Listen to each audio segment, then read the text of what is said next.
Hello everyone, this is the first in the series that I'm going to be doing on setting up and playing Journey to the Overland. I've decided to try to do this based on individual components instead of trying to look at the whole game at one time, because I don't want the videos to be that big or that long. Plus it's a little bit easier for me to do it. So we're going to get right in. In Journey to the Overland you get 4 decks of cards, 3 of which are used in the regular gameplay. The first card we have out is one of the weather cards. You pull 1 weather card per day, and at the end of the week the deck is reshuffled and you'll pull another weather card again. Most of the weather cards are self-explanatory. So for example, on this card we have clear and windy. It says characters will add 1 to their movement, and that's pretty much what you're going to do. Some cards, however, are specific. So, for example, for the desert card or the heat card here, this only applies to, well, this one applies in all locations because it's heated. Let's try a different one here.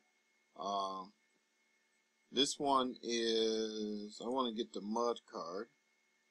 So right here for mud, this card only applies if you're in open land or swamp terrain.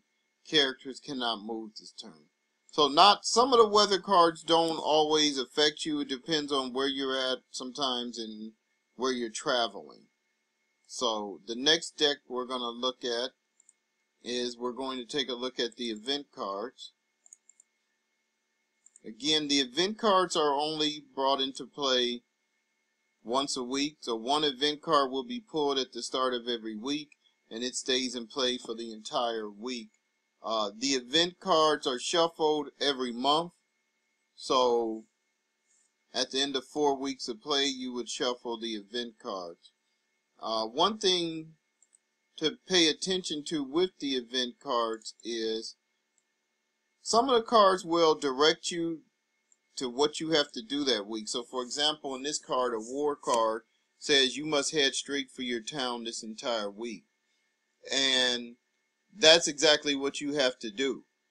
So for example, you couldn't rest, or you couldn't decide, well, I'm just going to train and sit here and wait till the week is up. If it says you have to head there, that means every day you have to choose a travel action and head back to your hometown. Once you get there, it says you have to stay there the rest of the week and register. Now, some of them will tell you to go there, and then pretty much if you went there, you might say you just left out and you turned around and went there. Unless it says you have to spend the week doing that, then you can move on again. But this card specifically says you have to spend the week registering. Now, you can stay in the hex you're in, and you can not comply with the card, but in that situation, you are going to encounter the constables, and I don't know if that's specifically addressed in the rules, but typically you're going to have like an 80% chance of encountering the constables if you refuse to comply with the cards.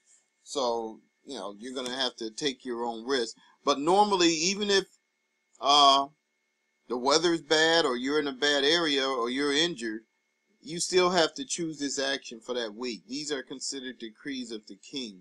The only exception is if the weather specifically says you cannot travel or travel is impossible, then in that case you obey the weather card. You would follow the weather card. The next card I want to look at is the quest card, and these cards are only for knights. Characters that have the knight skill are required once a month to go on a quest. So most player characters won't use these cards.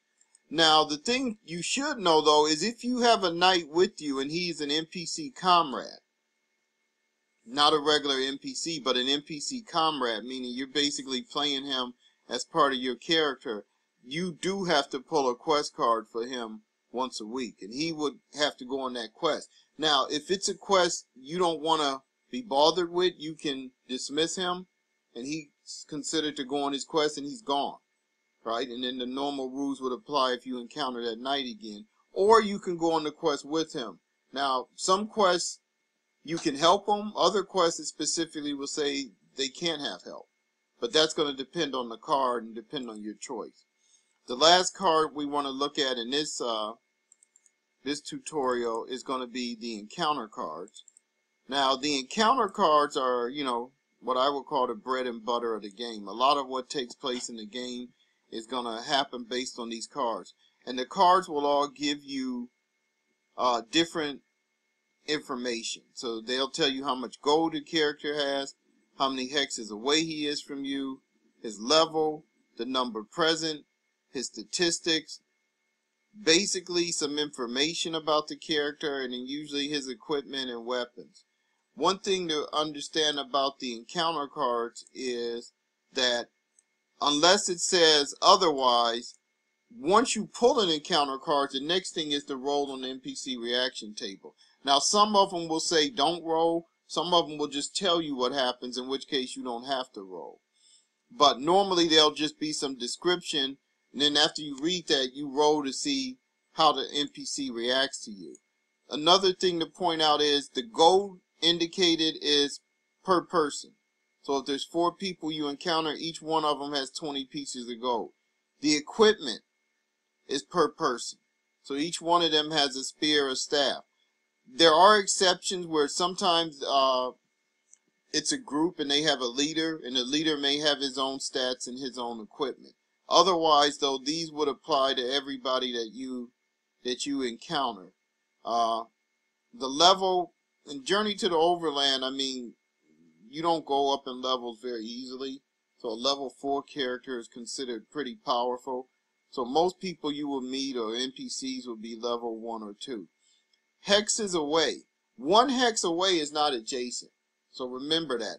If it says 1 hex away, there should be 1 hex separating you from the hex that the NPC is in. And that's important, because if you start combat, you know, that determines whether you're able to use your missile weapons or not. So that's kind of